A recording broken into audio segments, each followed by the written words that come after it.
Boa tarde, boa noite, bom dia. Tudo bem com você? Espero que esteja, não tiver, vai ficar. Para a glória de Deus. Do ato sexual exige respeito.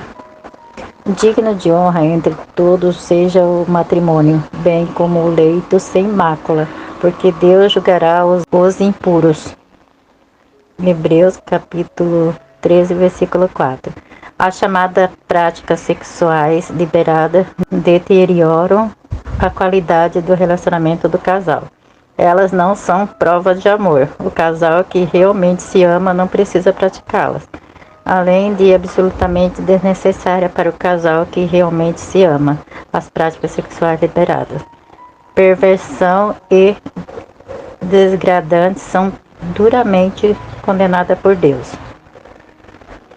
Na Epístola aos Romanos, o apóstolo Paulo declarou: a ira de Deus se revelou do céu contra toda a impiedade e perversão dos homens.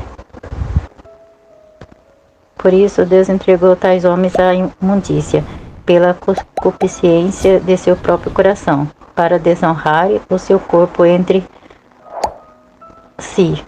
Por causa disso, os entregou Deus às paixões infames. Romanos capítulo 1, versículo 18, 24, 26. O leito matrimonial deve ser testemunha de um relacionamento amoroso, educado, gentil, respeitoso entre marido e mulher.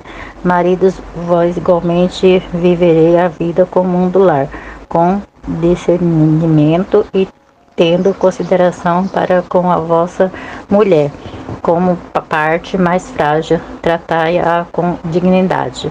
1 Pedro capítulo 3, versículo 7. Fortaleça a ligação entre marido e mulher.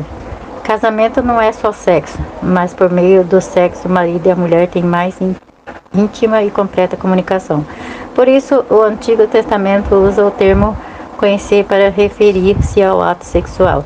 Isso significa entregar-se totalmente ao outro, mostrando-se vulnerável, desarmado perante o outro.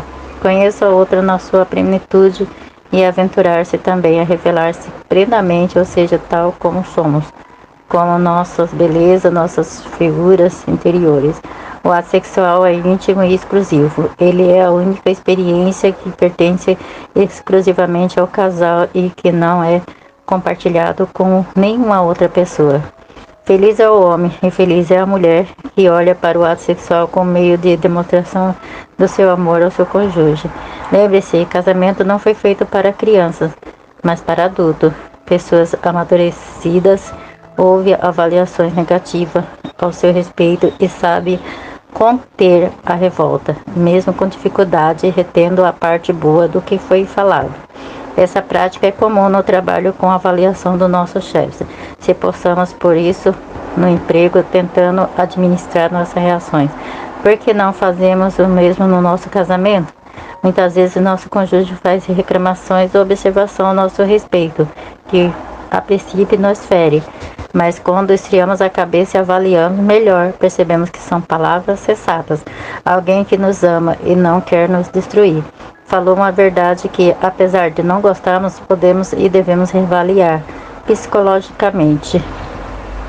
É assim que, cuidando de todas as áreas do seu casamento, ouvindo avaliações e tentando crescer com elas, agradecendo a Deus pelo muito acerto na convivência, até hoje, como consequência, o sexo está bom e nunca perderá sua prioridade.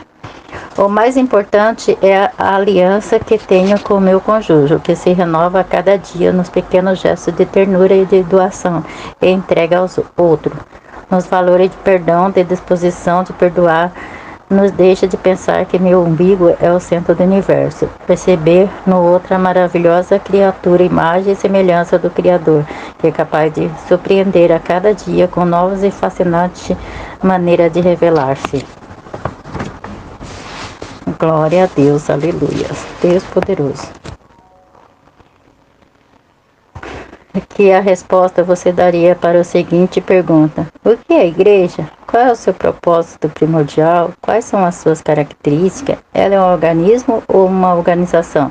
Se a sua igreja fosse retirada do bairro, faria alguma diferença? A saúde da igreja depende da nossa própria saúde e está se vê primeiro em nossa compreensão bíblica a respeito da natureza e o propósito da igreja. Quanto mais bíblica for a compreensão acerca dela, mais a valorizaremos e mais afetivos seremos no desempenho de nossa missão no contexto da igreja. Nenhum crente tem uma vida independente na igreja. Ela é o nosso horizonte. O NT não conhece crente fora do contexto da igreja. Isso não significa dizer que não há salvação fora da igreja. Quem salva é o Senhor Jesus Cristo, mas ele põe cada salvo no contexto do seu corpo, que é a igreja. No capítulo 2 de Atos, vemos registrado no início formal da igreja a descida do Espírito Santo, selou a vida de todos os crentes, os capacitou para formarem a primeira comunidade e a exercerem a sua fé, dando testemunho diante de milhares de pessoas que estavam em Jerusalém na festa de Pentecoste. Atos, capítulo 2, versículo 1 ao 13. Após a pregação de Pedro, em Atos, capítulo 2, versículo 14 ao 36, milhares de pessoas se converteram, foram batizadas, uniram-se à igreja, formando uma organização viva. Atos, capítulo 2, versículo 37 ao 47.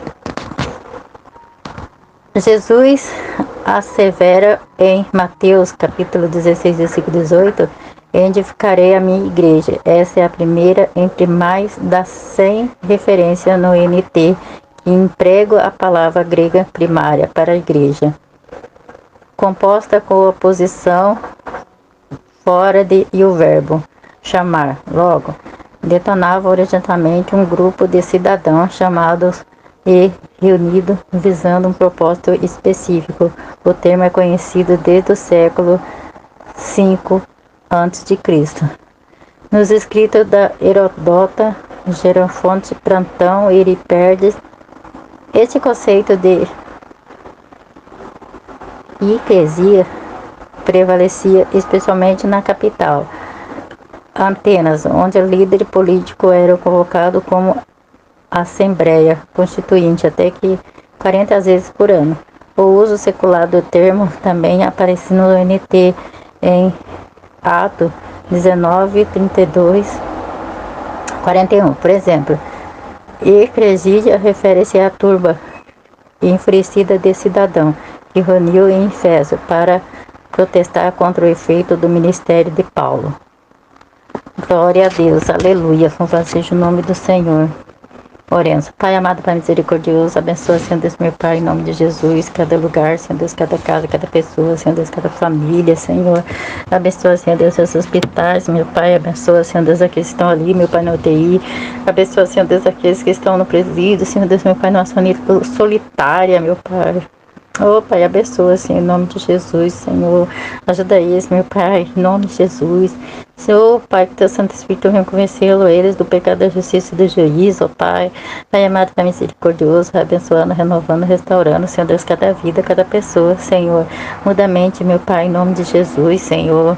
Oh, Deus poderoso, só o Senhor pode fazer mais do que pedimos ou pensamos, oh Pai. Vai operando, Senhor Deus, nessas vidas, nessas casas, nessas famílias. É que eu te peço e te agradeço, em nome de Jesus. Fique todos na paz do Senhor Jesus.